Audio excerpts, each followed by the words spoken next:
Hello viewers, Muskan cooking studio আজকে share করব একটা পিঠা রেসিপি। খুব সহজেই তৈরি করব মৌসুমি ফল দিয়ে। আজকে তৈরি করব তাল বড়া। এখন বাজারে প্রচুর তাল পাওয়া যায়, পাকা তাল, আর এই তালের কাঠ দিয়ে আমি পিঠাটা তৈরি করব। খুবই সফট হবে, খেতে অসাধারণ। তো তাল বড়া তৈরির জন্য প্রথমে এখানে আমি নিয়ে নিচ্ছি তালের কাঠ। এখানে আমি 2 কাপ তালের কাঠ নিব। এটা আপনি চাইলে ফ্রেশটাও নিতে পারেন এবং ফ্রিজিং করা থাকলে সেটাও নিতে পারেন, কোনো সমস্যা নেই। এখানে তালের কাঠ কীভাবে খুব সহজে বের করতে পারেন তার একটা ভিডিও আমার চ্যানেলে আছে, লিঙ্কটি আমি ডেসক্রিপশন বক্সে দিয়ে দিব, চাইলে সেখান থেকে দেখে নিতে পারবেন। তো এখানে 2 কাপ তালের কাঠ নিয়ে নিলাম। এরপর যেখানে দিয়ে দিব 1/3 কাপ চিনি। আমার তালটা খুব মিষ্টি ছিল, এজন্য চিনির পরিমাণটা কম দিয়েছি। তারপরও আপনারা নিজেদের টেস্ট অনুসারে ডিপেন্ড করে চিনির পরিমাণটা বাড়িয়ে কিংবা কমিয়ে দিতে পারেন। তো প্রথমে চিনি এবং তালের কাঠটা ভালো করে একসাথে মিশিয়ে নিব যতক্ষণ না পর্যন্ত চিনির দানাগুলো গলে যায়। চিনি এবং তালের কাঠ একসাথে খুব ভালো করে মিশিয়ে নেওয়া হয়ে গেলে এরপর যেখানে দিয়ে দিব চালের গুঁড়া। এখানে আমি প্রথম পর্যায়ে 1.5 কাপ চালের গুঁড়া নিয়েছি। চালের গুঁড়াটা আমার ফ্রিজিং ছিল। চালের গুঁড়ার পরিমাণটা শুকনো কিংবা ভিজা হলে পরিমাণটা কম কিংবা বেশি লাগতে পারে। তো পর্যায়ে 1.5 কাপ চালের গুঁড়া দিলাম এবং 1/2 কাপ দিলাম ময়দা। ময়দাটা অবশ্যই ইউজ করার চেষ্টা করবেন। এখানে ময়দার পরিবর্তে চাইলে সুজিও দিতে পারেন। আবার শুকনো চালের গুঁড়া দিয়ে আপনি পিঠাটা তৈরি করতে পারেন, তবে সেক্ষেত্রে পিঠা সফট এবং নরম হবে না। তো এই জন্য অবশ্যই ময়দা কিংবা সুজিটা অ্যাড করতে হবে। তো দিয়ে দিলাম ময়দা। এই পর্যায়ে এখানে দিয়ে দিব নারকেল কোড়া 1 কাপ, দিয়ে দিব স্বাদ মতো লবণ। মিষ্টি খাবার আবার কেউ লবণটা অ্যাভয়েড করতে চাইলে তারা স্কিপ করতে পারেন এটা। তো পর্যায়ে সবগুলো উপকরণ একসাথে খুব ভালো করে মিশিয়ে নিব। সব কিছু একসাথে মেশানো হয়ে গেলে আমার কাছে এটা একটু নরম মনে হয়েছে, পারফেক্টলি হয়নি। তো এই পর্যায়ে এখানে আমি আরও 1/2 কাপ চালের গুঁড়া অ্যাড করব। তো দিয়ে দিলাম আরও 1/2 কাপ চালের গুঁড়া। এটা দিয়ে খুব ভালো করে আবার সব কিছু একসাথে মিশিয়ে নিতে হবে।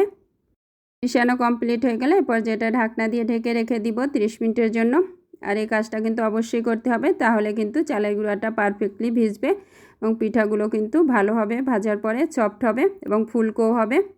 তো 30 মিনিট পরে ঢাকনা খুলে নিলাম। এই পর্যায়ে এখানে অ্যাড করব কালো জিরা। এখানে আমি 1 চা চামচের মতো কালো জিরা অ্যাড করেছি। তা আপনারা যারা কালো জিরা পছন্দ না করেন তারা চাইলে স্কিপও করতে পারেন, কিন্তু দিলে খুব সুন্দর একটা ফ্লেভার আসে, খেতেও অনেক বেশি টেস্টি হয়। তো কালো জিরা দিয়ে দিলাম। কালো জিরা দেওয়ার পরে এটা খুব ভালো করে আবার মিশিয়ে নিতে হবে। ফাইনালি সব কিছু একসাথে মিশানো কমপ্লিট। পর্যায়ে ভাজার পালা। আর এই পিঠাগুলো কিন্তু অবশ্যই ডুবো তেলে ভাজতে হবে এবং একটু ছড়ানো পাত্র নেওয়ার চেষ্টা করবেন, তাহলে একটার গায়ে একটা লাগবে না। তো চুলায় পরিমাণ মতো তেল বসিয়ে দিয়েছি এবং তেলটা গরম হয়ে গেছে। খুব বেশি হাই হিটে গরম করা যাবে না, মিডিয়াম হিটে রেখে পিঠাগুলো ভেজে নিতে হবে। তো প্রথম পর্যায়ে পিঠা দিয়ে দিচ্ছি। এটা হাতে নিয়ে একটু গোল শেপে যতটা সম্ভব দেওয়ার চেষ্টা করবেন এবং পাশ দিয়ে একটু লেজ বের হলে ওটা সমস্যা নেই।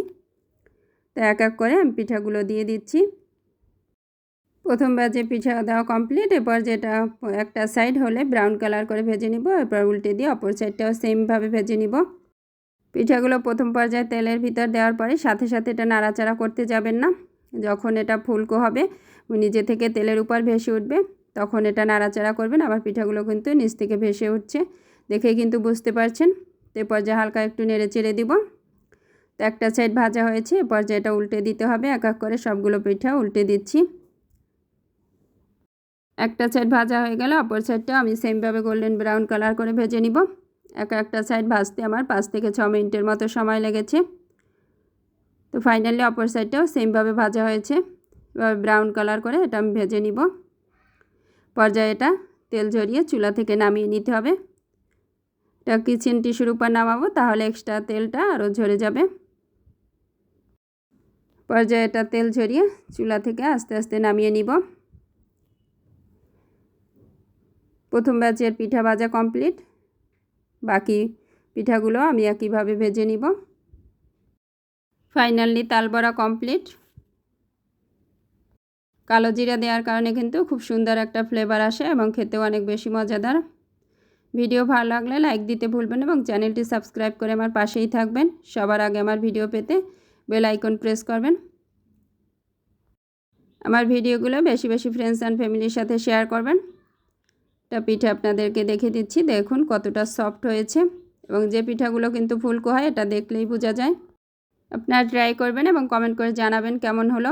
সে পর্যন্ত সবাই ভালো থাকবেন। ফিরে আসবো নতুন কোনো ভিডিও নিয়ে। আজকের মতো বিদায় নিচ্ছি। আল্লাহ হাফেজ।